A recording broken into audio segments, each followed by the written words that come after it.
right, Chief, I'm gonna count you down. All right. Everyone ready? 5, 4, 3, 2. Good morning. I'm Robert J. Contee III, Chief of Police of the Metropolitan Police Department here in Washington, D.C. I'm here today to talk about an officer-involved shooting that recently occurred here in the 1300 block of Good Hope Road, Southeast. What we know so far is that, and again, this is very preliminary information. What we know so far is that around just before 10 a.m., we received a call for a woman who had been struck with a pipe in the 1300 block of Good Hope Road. Our officers responded to this location. Once they arrived on the scene, they began to canvass for the person involved. A lookout was provided. As the officer was coming up Good Hope Road, walking towards 14th Street, he encountered a person who got inside. As the officer was approaching him, he kind of abruptly got inside into the passenger side of a burgundy vehicle that was parked on the sidewalk, or parked on the street, but on this side of the street. As that person got inside of the vehicle, the officer attempts to make a stop of that person, asks the person to step out of the vehicle, and the person, the subject of the force, that person, he did not get out of the car when at the officer's direction. As they continue to go back and forth, the person is told to stop reaching. The officer's asking the person to get out of the car. He's saying this is just a stop. At some point during the course of this interaction, when the officer is saying stop reaching, stop reaching, stop reaching, a shot is fired and the person is struck. That person has been taken to an area hospital where he is currently receiving treatment for his injuries. As the officers were taking the person out of the car, they handcuffed him, removed him out of the car. The person who was operating that vehicle, we know it was a woman. She drove off. She said, just get out of the car. And then she drove off after the shooting occurred. So I'm appealing to her, please, we really need to talk to you to really kind of understand everything that happened, because we don't know exactly what happened. We don't know if there was a weapon in the car. We don't know that. So far, the only thing that has been recovered, there was a large quantity of drugs that was recovered from the persons of the subject that was involved in the force, but we don't know what else was inside of the car, if it was anything inside of the car. So I really need to have that woman to reach out to us at 202-727-9099. I'm pleading.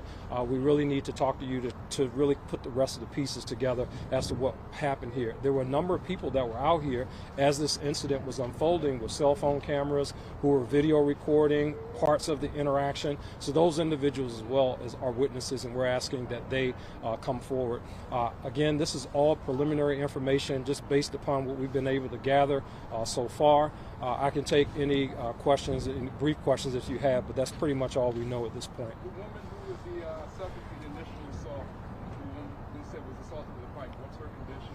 So she was treated by paramedics, and she is now being interviewed by police. Was there some relation between them? We don't know any of that yet. Any other questions? The condition of the individual? He's at the hospital right now being treated for his injuries. He's conscious and breathing right now, so we obviously will be working to interview him as well. Chief, right now, do you have any concerns with the way that the person shot pulled out of the vehicle? Can you talk about it? Well, it's too early to say that. I mean, it was a stop. The person was non-compliant, and what I saw from the video, as the officer was asking the person to step out of the vehicle, he kept turning like this way. He's seated in the passenger seat. His hands go up. It's a lot that's going on. What's not happening is he's not getting out of the vehicle. So we'll obviously have to investigate all of that to make a determination whether or not all policies and procedures were followed. But right now, we just want to talk to that person who was operating that vehicle. Next question. Where was he shot? Where was the person shot? I don't know where he was shot in the body, sir. Next question. What kind of drugs? You said a large quantity. It was a large quantity of drugs. I don't know exactly what it was. It has not been tested yet. It was actually taken off of him by medical professionals as he was being transported to the hospital.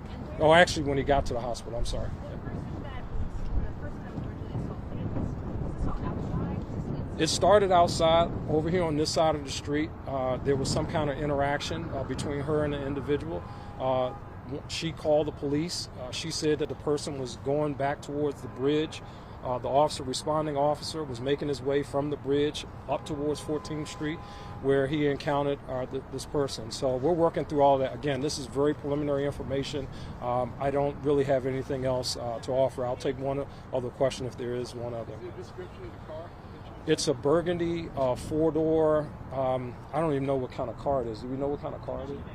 It's a burgundy four-door Jeep, and it's missing, at least on the back of it, you can see at least the hubcap is missing off the back of it. It's being occupied by a black female. It looked like she has like dreads, but we're working to try to get a hold of her. Again, if she's watching this, 202-727-9099. We really just want to talk to you to find out everything that happened, the person getting in your car, are you guys related, that kind of thing. But our detectives, we really need to talk to her.